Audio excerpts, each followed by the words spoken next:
그리고 미션이 어느 하나도 약화된 것이 없이 비즈니스도 잘하고 미션도 잘하는 이것을 추구하면서 한다 이렇게 말씀드렸고요.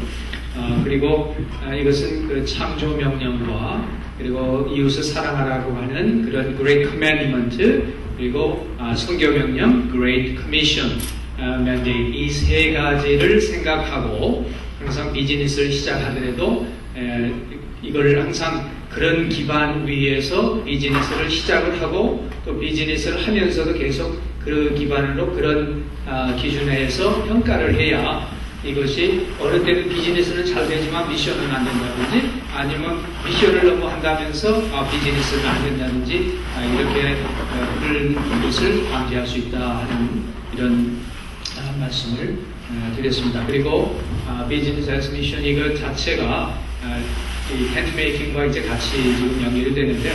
비즈니스 에스 미션 이것을 굉장히 좋게 얘기하는 이런 면도 있지만 또 여기에는 그 리스크도 많이 따른다고 하는 것을 그렇게 언급은 못했지만 그 리스크도 많이 따른다고 하는 것을 생각을 하고 이 일들을 해야 될 것이다. 그리고 좋은 그런 관계의 문제 무엇보다도 인테그리티 그리고 프로페셔널리즘 이런 것들의 엑셀런스가 있어서 정말 좋은 비즈니스로 세워져야 한다 하는 것을 말씀을 드렸습니다. 계속.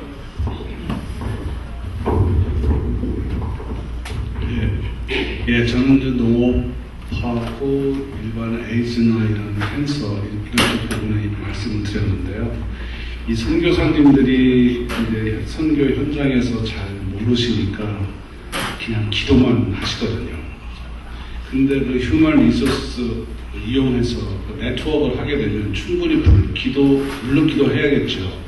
근데 충분히 풀릴 수 있는 그런 문제들이 얼마든지 있거든요.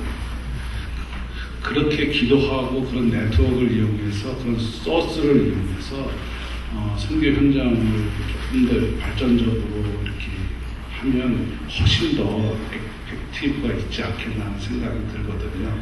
그래서 선교사님들의 그런 바이블, 우리 성경 말씀 물론 기본적으로 중요하지만 이제 선교 현장에 필요한 의료나 농업이나 그리고 여러 가지 건축이나 또 우물사역 하시는 분 역시 마찬가지로 우물 필터링 하는 문제 이런 것들도 얼마든지 그런 소스 이용하면 해결할 수 있는 부분들이 많은데 그런 것들이 이번 이런 자료를 통해서 다시 한번 엮어졌습니다.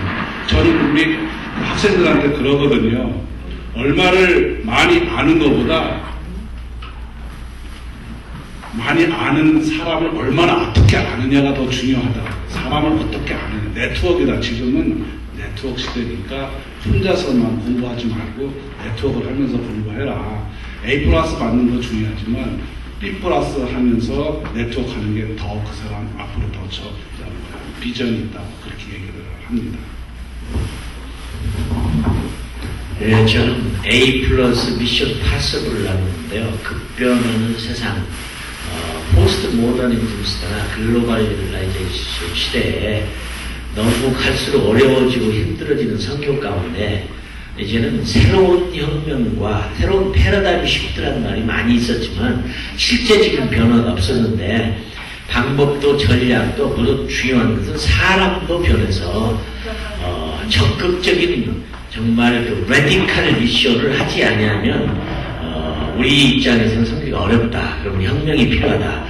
그런데 그 안에 이제 끼어있는 그 본래 오리지널의 선교의 목적은 아브라함에게 주어졌던 약속은 너로 인하여 모든 민족이 복을 받으리라는 것이 이게 복음만 전하는 것이 아니라 삶 전체의 변화가 일어나는 되는 번영도 그 안에 있는데 번영이라고 하는 사람들이 두려워하는 것이긴 해요. 실제로 번영을 통해서 얻은 것이란 인간이 하나님부터 멀어진 것밖에 없지만 그래도 그 속에서 많은 경건한 번영하는 사람들을 통해서 세계 이런 변화가 일어났는데 선교 현장에서 복음만 전하고 배고픈 사람들에게 빵과 복음을 함께 주는 양손 복음이 절대적으로 필요하다. 근데 문제는 이것을 이해를 못하는 선교사님, 파송교회가 이해를 못하는 교회에 갭을 메꾸기가 대단히 어렵지만 이제는 우리가 장성한 분량에 이르는 선교를 하기 위해서는 과도적인 그런 변화가 혁명이 절대적으로 필요하다. 근데 다 이 강사들이 말씀한 것처럼 마치 우리 권장문 통해서 이런 홍해 혁명, 희망의 홍해 한나라를 변화시킨 것처럼 분명히 저는 그 지역에 그것이 있다고 믿는 사람입니다. 어느 곳이나 어떤 사람에게나 하나님이 분명하게 복음과 번영의 두 가지가 함께 일어나서 하나님을 섬길 수 있고 그 사회 속에 빛과 소금 될 수 있는 길이 있다고 믿는 것입니다. 예, 요지는 그렇습니다. 이런 좋은 그 요지들에서 이제 필요한 것이 그러면 어떻게 그러한 사람을 만들어내느냐 문제에 있어서 우리가 가장 기본적으로 알고 있는 하나님의 말씀에 우리가 좀 더 충실해야 되겠다. 그건 이 컴퓨터가 사실 우리 게 아니고 주님이 우리에게 맡긴 그런 것이고 우리가 5달란트를 받아서 5달란트를 10달란트로 바꿨을 때에 5달란트를 우리가 기뻐하는 것이 아니고 전체를 다 주인한테 드린다는 것을 기억하자. 그러기 위해서 우리가 가져야 할 또 하나 중요한 것은 이러한 모든 것이 물건이나 이런 모든 것들이 우리에게 어떤 그 방해가 되지 않고 하나님 영광 나타내는 데에 큰 도움이 돼야 되겠다. 이런 걸 항상 생각하면서 누가복음 10장 9절에 Heal the sick and proclaim the kingdom of God is at hand. 우리가 먹든지 마시든지 뭘 하든지 치유를 하든지 교수를 하든지 선교를 하든지 마음을 하든지 항상 생각해야 할 것은 주의 영광을 올리는 것이다. 이런 대충 정리가 되었으면 좋겠습니다.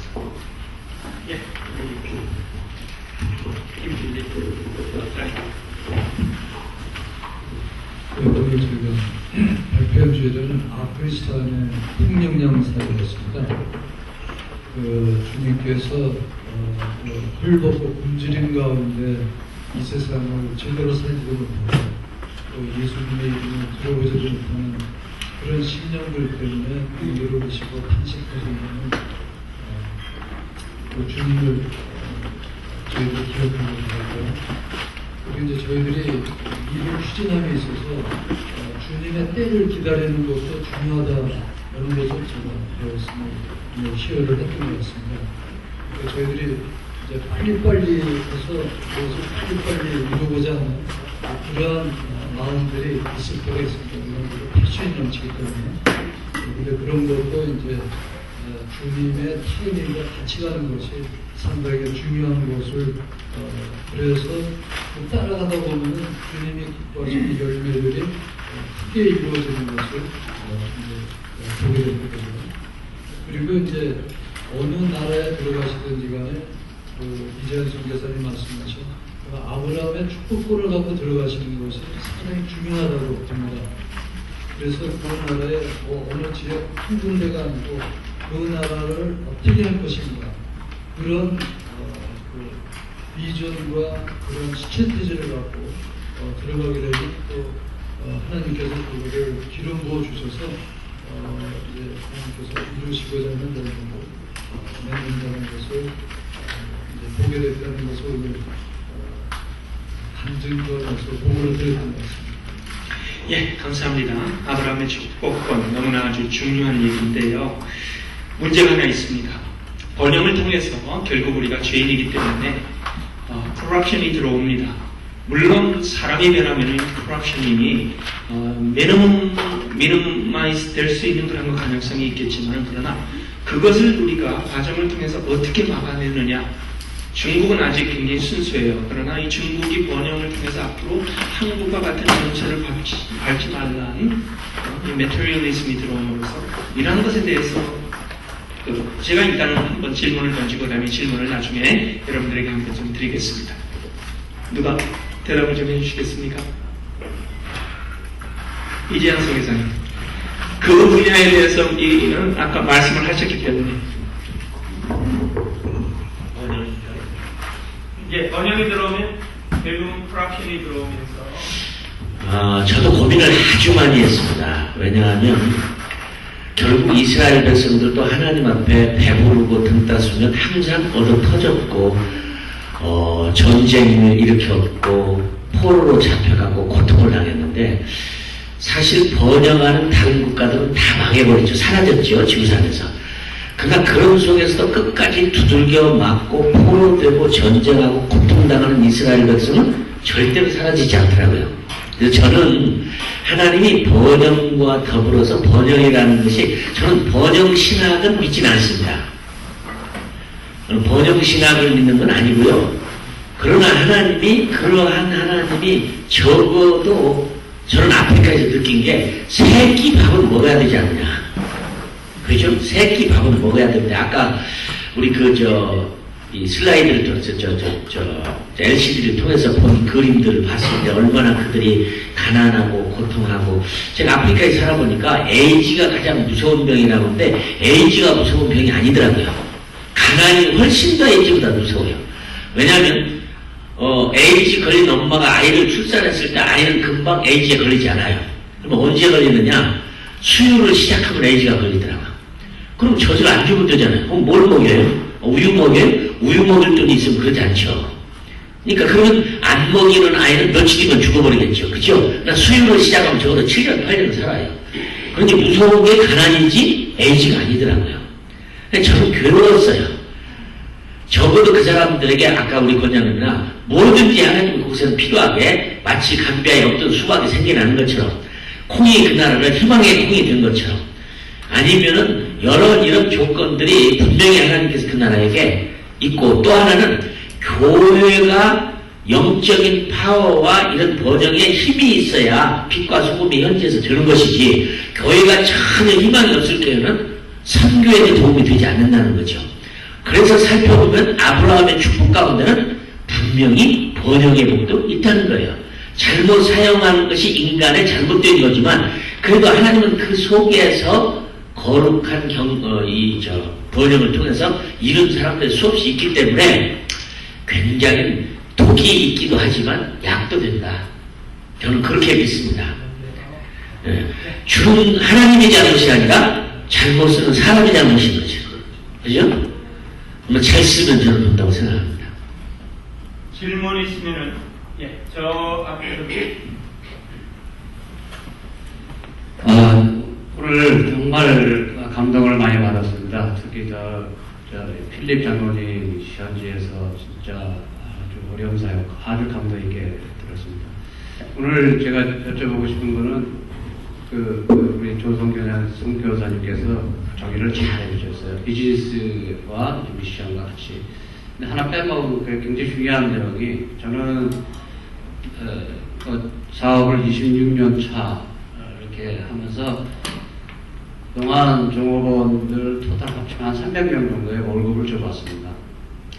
저는 남은 게 하나도 없더라고요. 이게 무슨 말씀을 드리려고 하냐면은 비즈니스에서 제일 중요한 것은 고용 창출입니다. 비즈니스 선교에서 고용 창출에 대한 아이디어가 없이는 이거는 불가능하다고 봅니다. 그래서 필립 장로님께서 이미 하고 계시는 겁니다. 고용 창출을 하고 계셨어요. 거기에 얼마나 현지 로컬라이제이션을 하고서 현지 사람들을 동원하고 그게 기업이 고용 창출하는 것은 선교에서 제자 훈련과 같다고 생각합니다. 그래서 앞으로 포럼이 어떤 비즈니스가 고용 창출을 할 수 있느냐 이런 부분에 대해서 좀 심각하게 짚고 넘어갔으면 하는 바람입니다. 거꾸로 말씀드리면 누구를 향하시는 분입니까? 조 선교사님께 네. 한국이나 한국의 올해 급성장한 이유나 중국이 급성장한 이유 고용 창출이 되기 때문에 급성장됐고 또 전도가 빨리 있다고 저는 생각합니다. 그 부분에 대해서 앞으로 좀 많은 연구를 해주시기 바라겠습니다. 감사합니다. 한국은 가멘트로 정말 고용 창출이 아주 중요한 아까도 했던 것처럼 이런 고용 창출을 통해서 비즈니스가 좋은 걸 많이 만들어내고 그 좋은 잡들을 많이 만들어내서 근본적인 문제들을 해결할 수 있도록 도와주는 그런 역할을 해야 된다고 우리가 다 보는 것 같습니다. 그 뒤에 아까 손 드신 우리 김성규 저는 이제 그 질문이 아니라 그 아까 대답하신 말씀하신 부분에서 제 자신의 어떤 가지고 있는 어떤 결론 같은 것이 있습니다. 그래서 함께 나누고 싶어서 말씀드리는데 2004년에 1904년에 그 이반 로봇 저희 부흥이 그 웨일즈에서 이제 나왔습니까?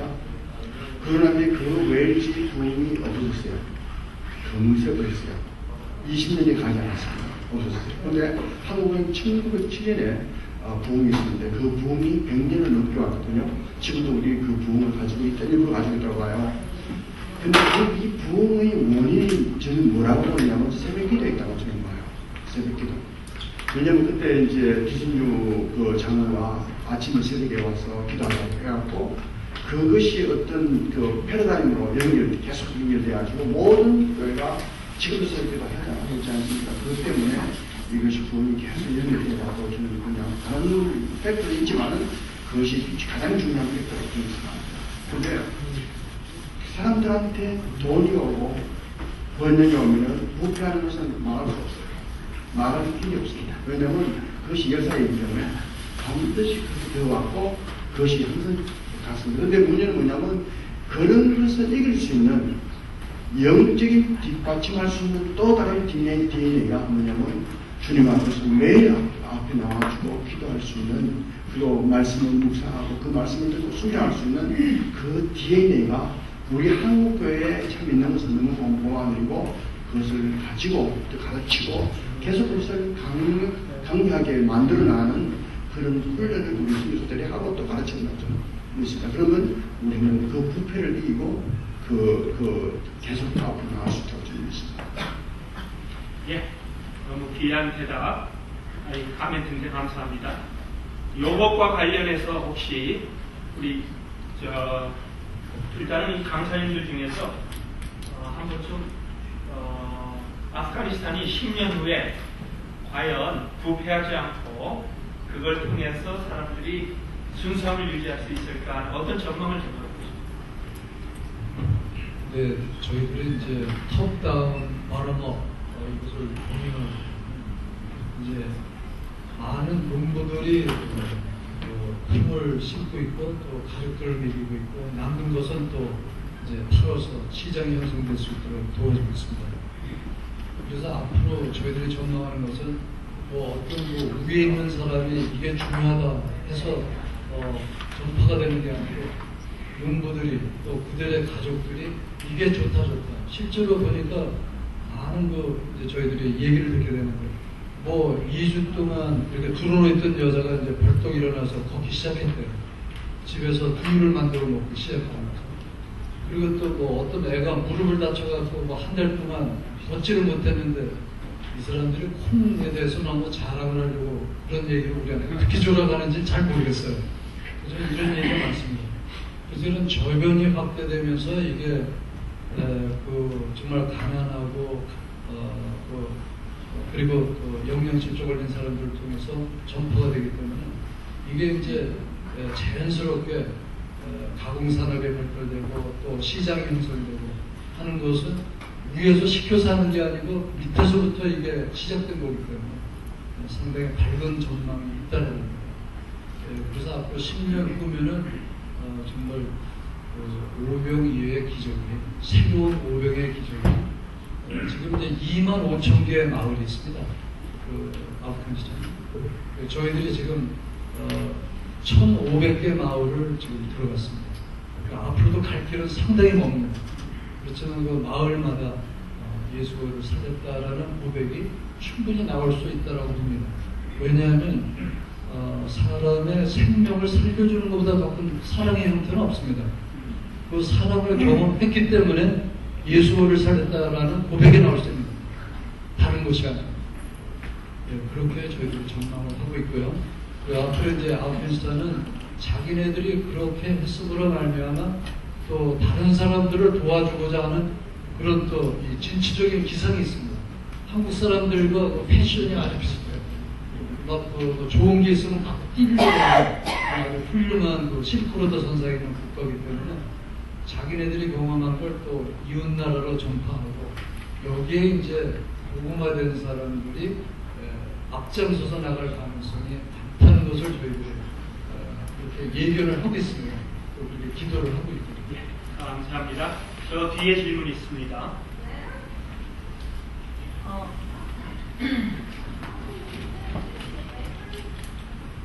저는 김현희 장로님께 여쭤보겠습니다. NGO 사역을 통한 선교를 하고 계시는데요. 그들이 굉장히 훌륭하고 NGO 사역이 굉장히 가난한 나라에 하잖아요. 근데 어떻게 복음을 전하고 계시는지, 그들이 예수 믿는 거를 그 많은 사람들이 알고 있는지, 거기 복음의 사역은 어떻게 진행을 되고 있는지, 거기서 고용된 사람들에게 뭐 예배 형식이라든지 이런 걸 하고 있는지, 저는 그들에게 이렇게 도움을 주는데요. NGO 사역이기 때문에 어떠한 선교를 하고 계시는지 여쭙고 싶고요. 그거를 하고 싶은데 어떻게 NGO 사역을 어떻게 시작할 수 있는지 좀 알고 싶습니다. 또 존 성사님께 여쭤보겠습니다. 신학적, 이론적 체계가 부족하다고 말씀하셨죠. 조영중 성사님. 그렇다면은 근본적인 문제 해결 대안을 위해서 어떻게 생각하시고 있는지, 생각하고 있는 것을 좀 말씀해 주시면 감사하겠습니다. 먼저 시작. 제가 먼저 답변을 드리도록 하겠습니다. 저희들 NGO 사역을 국가적으로 크리스천 단체가 하고 있는 것으로서 인정을 하고 있습니다. 그런데 이거는 이제 저희들이 뭐 특별히 잘해서라기보다는 이제 국가적으로 이러한 공감대가 형성이 되어 있습니다. 5년 전에 분당 생물교회 피랍 사태가 있고 난 다음에 한국 대사님께서 그 나라의 종교 공간 책임자를 찾아갔습니다. 가서 한국 교인들이, 기독교인들이 이렇게 참 무리를 빚은 데 대해서 사과를 드리고, 이것 때문에 크리스천들에 대한 인식이 많이 나빠졌겠습니다 라고 이제 말씀을 드렸더니 아주 상당히 듣지 못한 예상 밖의 코멘트를 드렸습니다. 저희들은 크리스천 단체들을 환영합니다. 왜냐하면 지금 오면은 위험해서 정말 이거는 생명이 왔다 간다 해서 안 오려고 하는 사람들 많고, 오면 또 생활환경이 연약해서 먼지를 계속 마셔야 되고, 이런데 누가 오려고 됩니까? 이슬람 단체는 레드 크레센트, 레드 크로스 이렇게 알려졌죠. 그 단체 하나밖에 없고, 오는 사람들, 이름에도 불구하고 오는 단체는 크리스천 단체밖에 없습니다. 저희 나라는 크리스천 단체가 오는 것을 적극적으로 환영합니다. 그런데 뭐를 환영하느냐 하면 우리를 바꾸려고 하는 시도는 우리가 절대적으로 용납을 할 수 없습니다. 그렇게 말씀하는 것을 들었는데, 이제 이게 우리가 마케팅으로 말하면은 니치 마켓이 됩니다. 우리가 완전히 마켓이 클로즈된 게 아니라 조금 오픈돼요. 그러면 그 과정 속에서 모든 것은 관계 형성으로 시작을 하고 관계 형성으로 열매를 맺게 됩니다. 그래서 우리가 빨리빨리가 아니고 시간을 두고 주님의 타이밍에 따라서 우리가 관계를 계속 형성하다 보면 거기에 많은 사람들이 워치하고 있습니다. 그 사람들이 언제 우리를 찾아가서 니고데모처럼 우리도 정말 당신들이 예수를 믿고 싶습니다. 이런 날이 이제 오게 되는 것을 저희가 기대를 하고 있습니다. 그런데 이제 이런 거를 하면서 하나 좀 재미있는 에피소드를 제가 알려드리고 싶어요. 2010년인데 탈레반이 섀도우 거버먼트를 갖고 있기 때문에 각 주마다 주지사를 임명을 했습니다. 그러니까 백성들은 세금을 두 군데에 냅니다. 정부에다 내고 또 탈레반 정부가 또 이제 텍스 오피서가 오면 또 냅니다. 그 사람들이 텍세이션 레이트는 한결같아요. 11조입니다. 그래서 농부들은 이제 돈을 내는 게 아니고 자기가 100kg을 생산했으면 10kg을 하는 거예요. 탈레반이 많이 쿤두스라는 주에서 콩을 걷어갔어요. 세금을. 갖고 가서는 이 사람들이 이거 듣도 보도 못한 콩이 그냥 수북히 쌓였으니까 이걸 어떻게 해야 될는지 이 사람들이 잘 몰랐거든요. 그래서 우리를 이제 초청을 했어요. 그래서 우리 전문가가 이제 걸려갔습니다. 왜 NEI가 이 땅에 들어왔으며 얼마나 많이 정말 영양실조에 관련 부녀자들과 어린아이들이 농촌에서 지금 혜택을 보고 있으며 당신의 가족들도 혜택을 볼 수 있으며 뭐 이거 등등했더니 훌륭한 그 사람들이 뭐라 그러냐면 야 그거 참 좋은 거로군요. 가서 뭐 계속 좀 많이 심으라고 하시오. 이렇게 되는 것이 이제 이게 관계 형성이며 또 우리가 계속 이렇게 선한 입장을 유지하다 보면 주님께서 주시는 그런 이제 결과라고 우리가 볼 수 있습니다. 그러면 암만 우리가 탈레반 지역에서 양귀배 심는 거를 정말 콩으로 대처한다 하더라도 우리들의 공격의 대상이 안 됩니다. 탈레반도 양민들을 사랑합니다. 그 사람도 가난하고 못 먹는 사람들에게는 연민의 정을 다 갖고 있습니다. 그런 사람들의 코드를 건드리는 일을 우리가 하고 있다는 것을 좀 말씀드리고 싶고요. 그리고 그럼 복음화는 언제 이루어지느냐? 이거는 이제 상당히 민감한 부분입니다. 이거는요. 우리가 복음을 전하고 있다라고 얘기하고 싶은 그런 이제 선교사들이 많으시고 또 선교단체가 많은 줄로 이해합니다.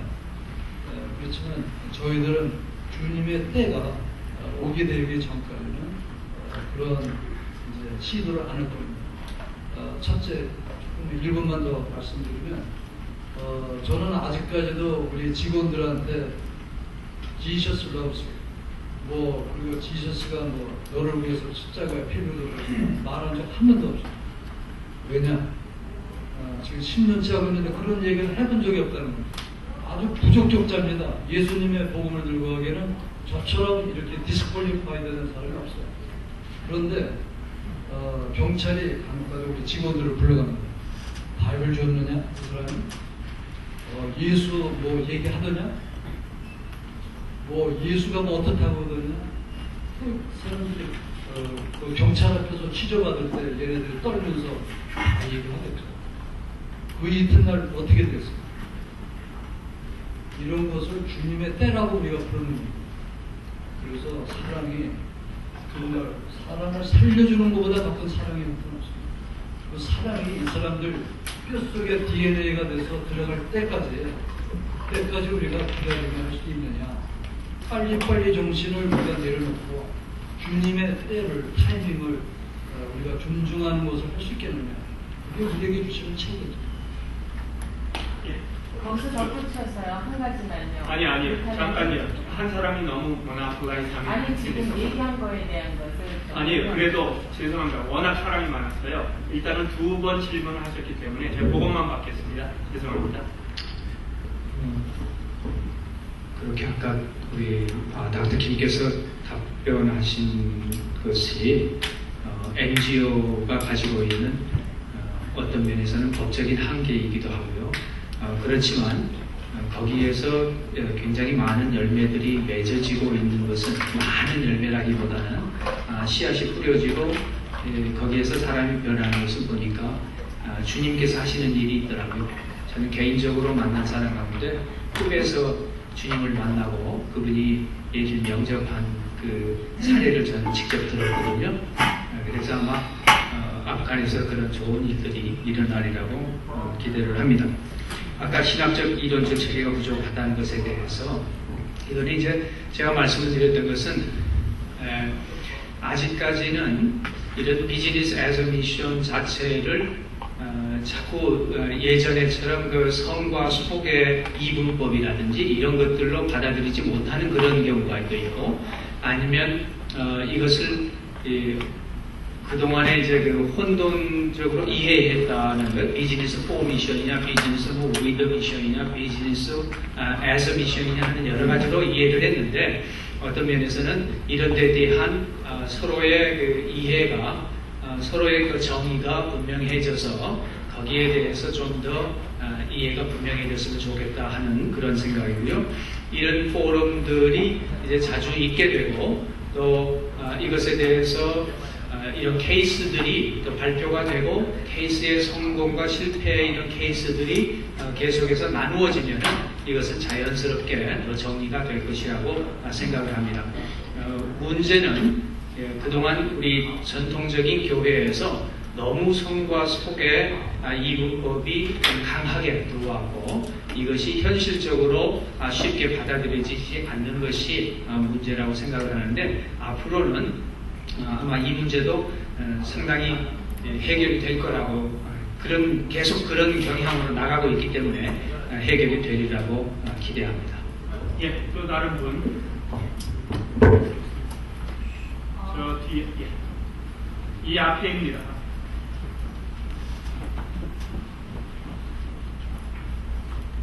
네, 저는 정말 궁금한 거가 오늘 전체적인 여러분들의 주제가 그 아브라함의 번영과 그 축복을 동시에 어떻게 우리가 줄 수 있는가가 메인 아젠다였던 것 같은데요. 어떤 생각을 저는 많이 했냐면 정말 하나님께서는 우리가 행복한 걸 좋아하실까 거룩한 걸 좋아하실까라는 생각을 해보게 됐습니다. 어떤 걸 하나님 더 좋아하실까? 우리가 행복한 거를 원하실까? 아니면 우리가 거룩한 걸 원하실까? 지금 한국교회든 미국교회든 가장 큰 문제점은 목사님들이 죄에 대해서 말씀하지 않는다는 거죠. 그죠? 죄에 대해서 그럴 때 어떻게 대처하시는지 참 궁금해요. 우리 유바울 선교사님께서 아무래도 이건 신학적인 그리고 위에 올라오신 분들을 제가 다 빨려들 좀 해야 됩니다. 근데 유바울 선교사님 그 부분에서 너무 클리어하셔서 굳이 너무 클리어하셔서 몸도 그대로 쫓아내실 것 같아요. 다른 분들 전혀 못 들으신 분들 계시니까 네. 네. 클리어하셔서 제 생각엔 주님이 둘 다 원하시는 것 같아요. 해피란 말을 다른 말로 영어 성경에 번역된 것이 blessed거든요. 그게 둘 다 원하시는 것이다. 그러니까 홀리가 있을 때 행복해지잖아요. 홀리가 없는 죄 중에서 행복할 수 있을까요? 그렇기 때문에 주님이 우리에게 justification, 그것은 우리가 원래 가지고 있는 그 죄성이 주님이 다시 오셔서 우리를 다스릴 때까지는 구원이 컴플리트가 아직 안 됐단 말이에요. 그렇기 때문에 항상 기도하고 회개하고 노력해야 돼요. 이제 그걸 이제 제자 삼는 그 노력으로 많이 성장이 될 수 있다는 얘기도 하고 싶습니다만 시간이 없으니까 둘 다 원하신다 이런 대답을 드리고 싶습니다. 그러니까 만약 현장에서 그런 어떤 불미스러운 일이 생기셨을 때 그런 부분에 대해서 아니면 죄에 대해서 굉장히 정확하게 가르쳐 주실 용기가 있으신 그걸로. 근데 처음에는 제가 그 용기인 줄 알았어요. 제가 학교를 세우고 거기 99%가 캐톨릭입니다. 그래서 그 이상한 것들 달아놓는 그런 풍습이 있거든요. 그래서 제가 시큐리티 가드를 데리고 와서 그걸 전부 다 떼가 바위로 부시고 그걸 불태워버렸어요. 그러고 났더니 거기에서 자기 신을 못 오겠다고 죽인다고 나는 호텔에 있는데 총제비를 보냈어요. 그걸 이제 제가 또 친구가 있기 때문에 알고서 제가 도망갔거든요. 도망갔는데 도망가면서 도망가지 않고 한번 해볼까 생각도 했었어요. 그런데 나중에 기도하면서 느낀 것은 주님이 우리가 죄를 지는 것을 알고 계시더라는 거예요. 내가 선교사로서 그 사람들을 섬기고 있는 내가 죄를 짓고 있는데 어떻게 내가 감히 그 사람들이 그렇게 하는 거 아직도 잘하고 있는 사람들인데 그럴 수 있는가 이런 회개가 돼서 오히려 나부터 회개하고 저 사람들의 그 잘못을 어떤 때는 모른 채 하고 지나갈 수도 있었어요. 그러면서 성경 공부를 통해서 내가 눈물을 흘리면서 기도하는 것을 보여주고 이렇게 하면서 그 사람들의 숫자가 말하자면 같은 죄를 예전에 100번을 지었다면 이제는 한 50번을 짓게 되고 그 다음에는 30번을 주는 걸 볼 때 이게 바로 성화다. 이게 주님이 원하는 성숙이다. 이런 걸 제가 배웠습니다. 감사합니다. 예, 감사합니다. 제가 보기에는 이 주제는 이 정도면 될 것 같고요. 여러분들 중에서 특별하게 우리 이규현 박사님께 혹시 질문이 있으면요. 그러면 한번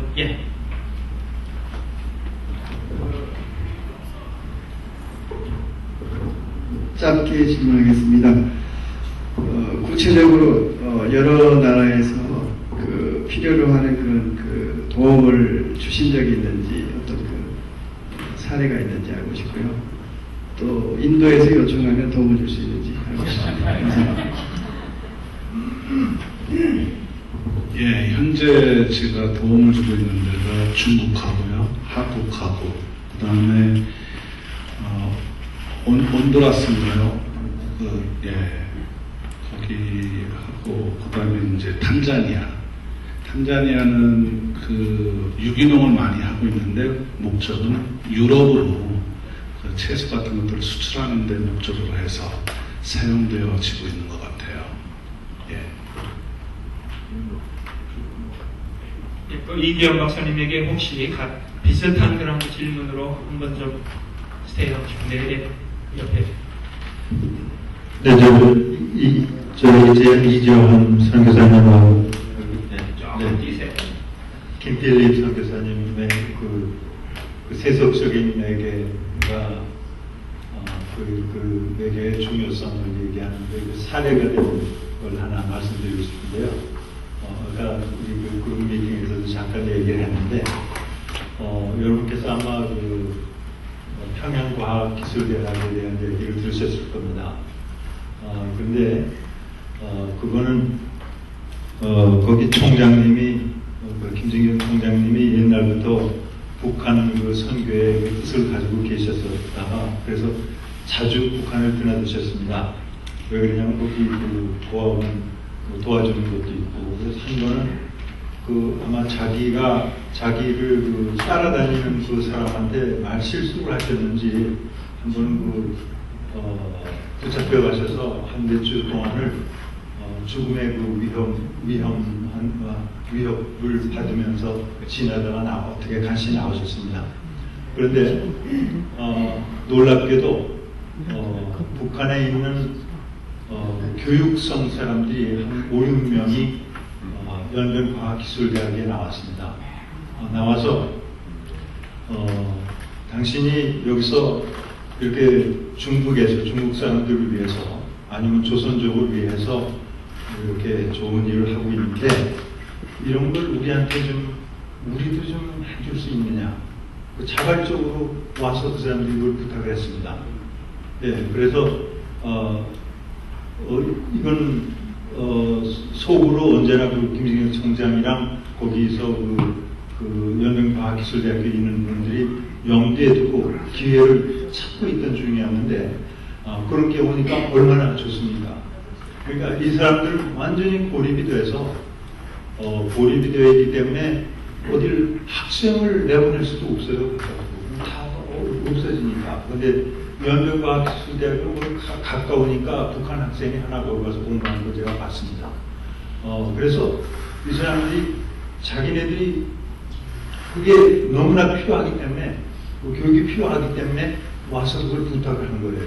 그런데 이분들은 그걸 부탁하기 전에 연명과학기술대학교가 중국 정부의 그 말 없는 묵인하는 그런 거 크리스찬하고 관계가 있다는 걸 알면서 중국 정부가 걸고 넘어지지 않습니다. 안고 있다는 것도 알고 있거든요. 그러니까 북한 사람들이 틀림없이 이 학교가 선교를 목적으로 나와 있다는 걸 아는 사람인데도 불구하고 그 사람들이 나와서 김정일 총장한테 얘기했다는 것은 뭘 암시하느냐 하면 자기네들이 크리스찬에게 무리 줄 그런 위험성에도 불구하고 얘기했다는 거는 그런 부탁을 했다는 거는 그건 상당히 중요한 사건이라고 생각을 합니다.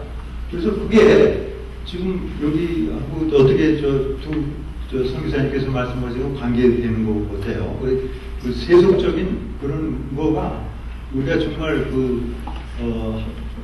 그 하나님의 말씀을 전하기 위한 그런 관계를 형성하는데 얼마나 요긴하게 쓰이는가 하는 것을 보여주는 아주 단적이고 아주 강한 그런 사례라고 생각을 해서 얹어드립니다. 예, 감사합니다. 굉장히 좋은 사례에 대해서 나눠주셨는데요. 자, 이제 그 여태까지 그 질문을 안 하셨던 분 아니면은 먼저 우선권을 드리겠습니다. 네, 저희는 기자인데요. 김 대표님 장로님한테 제가 여쭤보고 싶은 게 있는데요. 비밀권 하면은 우리 북한을 빼놓을 수가 없잖아요. 근데 물론 하나님께서 그 아프가니스탄에 헐트를 주시고 하나님의 길 가운데 그렇게 일하고 계신다고 생각하는데요. 혹시 또 북한에도 그런 지금 정말 아사로 수백 명이 죽었고 지금도 많이 죽어가고 있잖아요. 그런데 북한에 그런 콩을 재배하는 그런 계획을 조금이라도 이렇게 많이 하나님께서 그런 마음을 주시면 그런 것을 할 수 있는지. 저는 북한에 좀 마음이 많이 있거든요. 그래서 지금 의문이 있어서 질문드립니다. 네, 좋은 질문이십니다.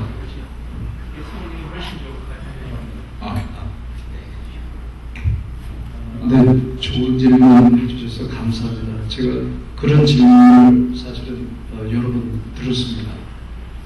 그런데 이제 하나 좀 아프가니스탄과 북한과 다른 것은 아프가니스탄은 이것이 좋다, 이것이 나라에 도움이 될 수 있다. 그러니까 5개 부처가 장관들이 사인을 하고 같이 합시다 하고 나온다는 것이죠. 그런데 북한도 이제 북한 정부에서 콩 이것이 사실 북한이 콩의 원산지가 한반도와 만주기 때문에 콩이 새로운 것은 아닙니다. 그렇지만 뭐가 새로울 거냐 하면은 콩이 그 나라의 영양실조 대책이 될 수 있다라고 생각한 사람들이 없었다는 거죠. 뭐 있었겠죠. 근데 제가 알기로는 그렇습니다. 그 보면 이게 어떤 이제 패턴트블 아이디어라고 볼 수도 있는 겁니다. 이런 거를 받아들여서 그럼 우리나라도 한번 영양 정책을 우리가 원산지인데 콩이 원산지인데 그럼 대량 생산을 하고 체계적으로 생산해서 한번 우리 인민들을 한번 구해봅시다. 이런 정책이 입안되게 된다면 북한의 큰 그 식량 혁명이 오고 많은 사람들을 스스로 구할 수 있는 그런 터전이 오게 될 줄 믿습니다. 그래서 만약에 그런 정책적으로 입안이 되고 또 그런 걸 어느 분이 도와주실 수 있다면은 그렇죠. 우리 형제자매들을 가서 돕는 것은 당연한 게 되겠죠. 의원 대표. 질문이 있는데요. 캐나다의 NGO 단체에서 콩 두유를 통우유로 사실 이제 보급을 일부 하고 있고요. 북한 어린이들한테. 그리고 다른 거 질문이 뭐냐면 아프가니스탄에서 사역을 이제 하실 때 미국에서 가고 이럴 적에 정부의 제재나 이런 거 한국에서는 아프가니스탄 못 들어가게 하거든요. 그런 게 좀 궁금해요. 네, 수잔 치가 그 캐나다 그 단체 잘 알고 있습니다. 근데 그분들이 이제 구호 목적으로 이렇게 두유를 생산해서 주는 걸로 제가 알고 있고, 그분들도 이제 북한 정부와 관계가 좋기 때문에 북한 정부가 이런 것을 하나의 영양 정책화 시킬 수 있다면 더 크게 쓰임을 받을 수가 있겠죠. 그리고 이제 전 애석하게도 아직도 한국 패스포트가 거기 계속해서 가고 있고요. 그리고 이 NGO는 뭐 그동안 이제 NGO 사역을 해보셨으니까 아시겠지만 NGO가 처음에는 릴리프로 시작을 했다가 디벨롭먼트로 이렇게 이제 많이 발전이 되었지 않습니까?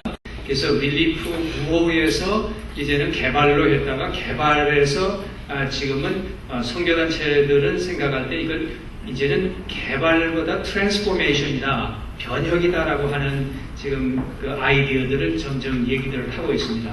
그렇지만 이 변혁의 문제는 전인적인 그 변혁, 이 홀리스틱한 전 에어리아의 변혁을 얘기를 하기 때문에 NGO가 가지고 있는 어떤 그 법적인 한계라든지 그런 것들을 보면서 어떻게 NGO가 이 개발에서 단순한 경제적인 어떤 개발, 그 개발에서는 고용 창출도 생각을 하죠.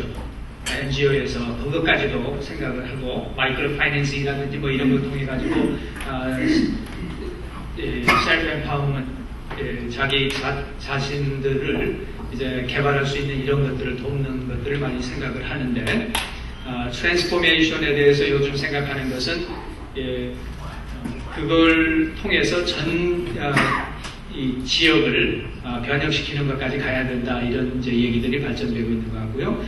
뱀에서는 아까도 말씀을 드렸지만 원래는 어떻게 하면은 소위 평신도들을 더 비즈니스 마켓플레이스에서 이분들이 더 활발하게 선교에 참여할 수 있을까 하는 뜻에서 시작을 한 걸로 보이고, 그것이 계속해서 좀 더 발전돼 가면서 이제 우리 한국에서는 우리 선교사들이 이것을 어떻게 뱀이라고 하는 이거를 더 활용할 수 있을까 하는 쪽으로 지금 더 많이 관심을 가지고 있는 것 같습니다. 신학적인 부분에서는 지금도 그러니까 미국이나 이런 서양 사람들은 이 신학적인 부분을 오히려 어떤 면에서는 더 분명하게 있는 것 같아요. 그러니까 미국 사람들 가운데도 굉장히 컨서버티브한 사람들은 지금도 영혼 구원이다. 뭐 영혼 구원 왜 다른 거 신경 쓰느냐, 이런 사람들이 있습니다. 그런데 머저리티는 보면은 지금은 홀리스틱한 것을 얘기를 합니다. 그래서 소셜 리스폰시빌리티도 이거 같이 해야 동전의 양면이다, 이런 얘기가 나오면서 이제 하는데 이것을 꼭 우선권을 따지자면 좀 더 보수적이고 이반젤리칼 쪽에서는 구태여 우선권을 따지자면은 그래도 가장 최종 목표는 소울 위닝 아니냐, 영혼의 구원이 아니냐. 그렇지만 이것은 같이 가야 되는 것이다, 이런 쪽으로 많이 얘기하고, 그것을 대표적으로 노산운동에서 그것을 많이 나오고 있습니다. 그런데 오히려 요즘 경계하는 것은 그게 소울 위닝 쪽에서 너무 조금 좌쪽으로 흘러가지 않는다, 이런 것 때문에 복음주의 진영에서는 약간 경계하는 그런 면도 있습니다.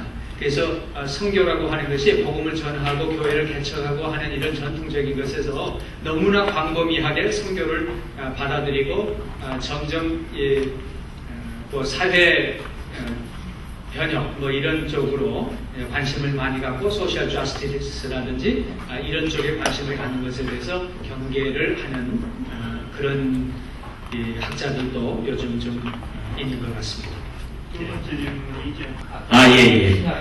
바울은 어떻게 생각했느냐고요?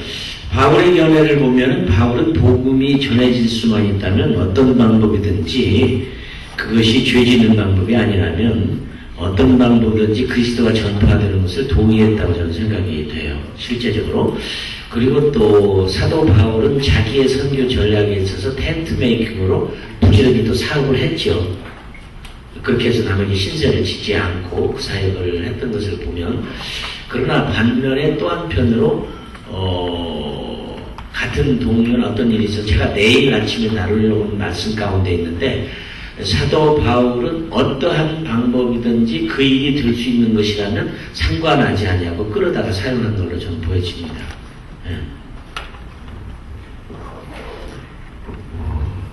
음악 가멘트를 통해서 뭔가 아직 속 시원히 얘기하지 못한 부분을 제가 조금 더 전달하겠습니다 하는 분들을 5분에게 기회를 좀 드리겠습니다.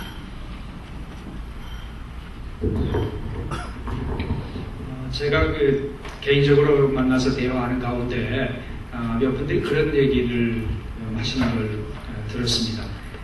뱀의 이런 굉장히 요즘 이제 파퓰러하게 점점 이것에 대해서 많이 얘기하고 우리도 필요하다고 하는 것을 인식하고 이것을 더 발전시켜 나가야 되겠다 하는 것을 말하면서 어떤 면에서는 이 뱀이 가질 수 있는 위험 요소 이런 것들에 대해서는 너무 경계가 부족하지 않았나 그런 경고라든지 이런 것이 언급이 없기 때문에 무조건 그냥 특히 이제 선교사로 나간 그 교육자 출신의 이제 목사님 선교사들이 가가지고 마치 이 선교비를 조달하기 위해서 뱀을 하는 것 같은 이것은 굉장히 위험한 것이 아닌가 이게 하다 보면은 이제 보통 성공하는 케이스보다는 실패한 케이스들이 많다라고 하는 것을 꼭 좀 얘기를 해야 되지 않겠느냐 그런 것을 들었고요. 또 한 가지는 저희가 이 그 뱀을 한국에서 성교 전략회의에서 지난 한 4년 전이라고 생각나 4, 5년 전에 전략회의를 할 때 한국에서 뱀의 가장 아주 성공 케이스를 저희들이 들었던 적이 있습니다. 그래서 아주 성공 케이스라고 해가지고 저희들이 뭐 아주 엑사이팅하고 와 정말 멋있는 회사입니다. 그렇게 그 회사에서는 어떻게 했냐면요. CEO가 있고 CMO가 있었습니다. CEO는 잘 아시는 대로 일반 회사 사장이고요. 그분은 장로님이 있었어요. 그런데 이 회사는 정말 처음부터 이름은 제가 비밀 지역이기 때문에 말씀 안 드리겠습니다만 그 이름부터가 상징하는 게 너무나도 분명한 선교적인 그런 회사입니다. 그리고 그 회사가 시작함으로 말미암아 그 지역에 교회가 있을 수 없는 지역이었는데 교회가 시작이 되고 그것으로 말미암아 많은 사람들이 영향을 받았는데 그분이 장로님께서 나는 이것을 전적으로 못하니까 CMO를 선발해야 된다 그래가지고 Chief Mission Officer예요. 그러니까 executive 그 비즈니스는 CEO가 하고 선교적인 것은 CMO가 하십시오. 그래서 목사님 출신이신 아주 그리고 또 그런데 탁월하신 제자훈련 이런 거에서 탁월하신 분을 CMO로 어포인트를 하셨습니다. 그래서 활발하게 사역이 진행되고 그것을 우리에게 발표를 해주셨어요. 그랬는데 2년 후에 제가 동경대회를 준비하면서 저도 이제 동경대회 전체 여러 가지를 준비하면서 이 뱀 케이스에 대해서 좀 성공적인 것을 발표를 했으면 좋겠다. 이렇게 해서 제가 그분에게 요청을 했습니다. 여기 와셔서 국제적인 이런 선교 전략회의인데 여기에서 이 뱀을 성공적인 케이스로 좀 발표를 해 주십시오. 그랬더니 안타깝게도 그때 하시는 말씀이 지금 우리가 완전히 잠수에 들어갔습니다. 나라에서 이제는 회사에서 도저히 이걸 할 수가 없어서 모든 것을 다 지금 중단하고 잠수에 들어갔습니다. 그래서 국제적으로 발표를 할 수가 없습니다. 이런 얘기를 들었습니다. 그러니까 그 회사는 사실 거의 한 15년 이상, 20년에 가까운 시간 동안 엄청나게 일을 잘했습니다. 그랬는데 최근에 지금 한 3년여 됐는데요. 이제는 거의 잠수를 하고 이 사역을 지금 지속 못하고 있습니다라는 얘기를 드리는 것은 하나님 뭐 특별한 뜻이 있겠습니다만은 이만큼 사실 위험 요소도 있다는 것. 이분들은 사업을 잘못해서가 아닌데도 그런 주위의 환경 때문에 성공적인 케이스를 더 이상 발표할 수 없는 이런 경우도 있다는 것을 우리가 알았으면 좋겠습니다. 저는 기본적으로 한 부분 봤거든요. 그때 무슬림 사람들은 7.8명 정도를 낳더라고요. 한 부가. 우리 크리스찬은 1.7명 정도로. 이 인구수로 게임이 안 돼요. 1 제너레이션, 2 제너레이션이 넘어서면. 그래서 유럽, 영국 정말 무슬림 많아져요.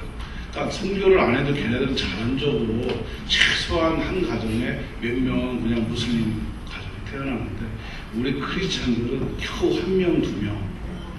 그러니까 이 선교사님들 좀 분발하시는 게 좀. 최소한 3명은 나야 본전하고 1명 더 좀.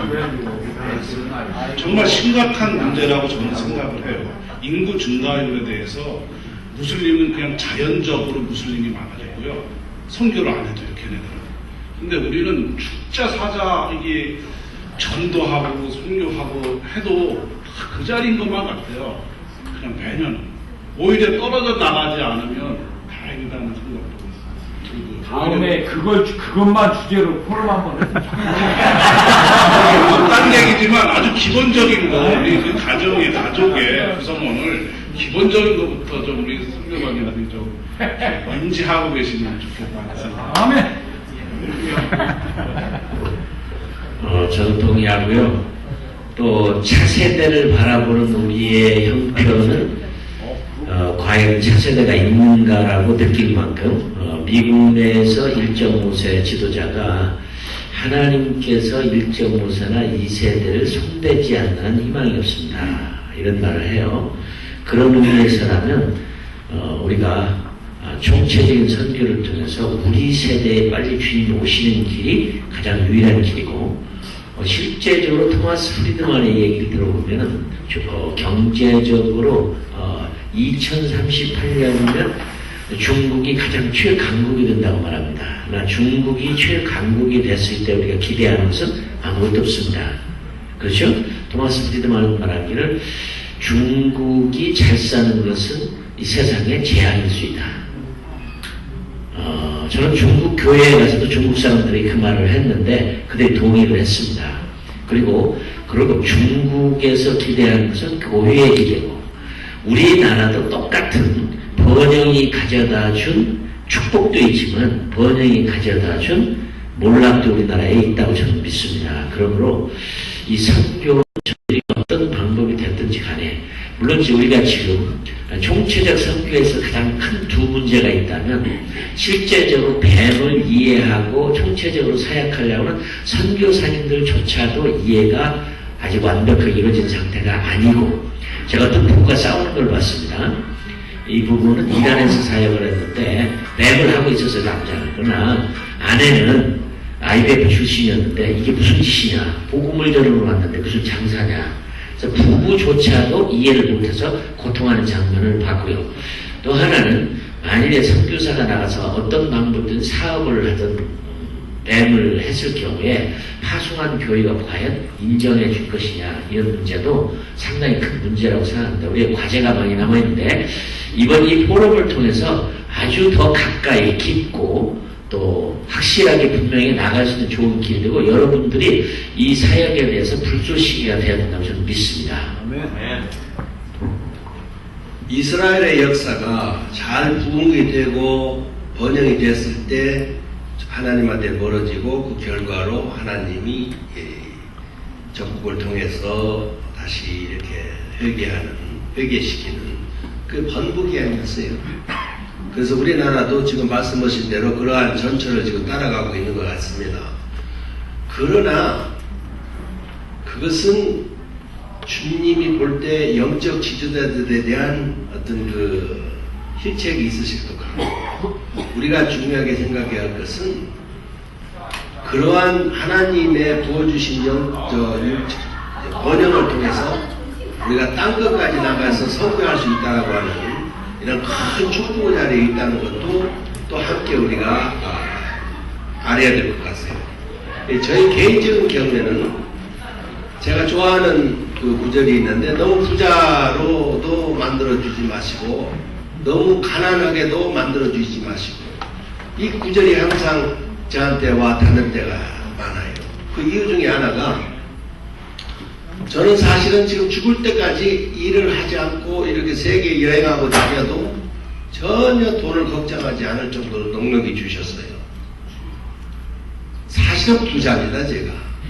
부자인데, 만약에 내가 이런 정도의 재정을 주지 않으셨더라면 제가 제 약점을 알아요. 분명히 돈 벌고 있을 거예요, 지금. 그런데 이런 정도를 주시고도 제가 주님을 섬기는 풀타임 종으로서 이렇게 보낼 수 있다. 큰 축복 아니겠어요? 그리고 저만 그러는 게 아니고 저와 같이 그런 신앙이 있는 분들이 많은 걸 제가 믿습니다. 7,000명 이상 숙여주신 것 같아요.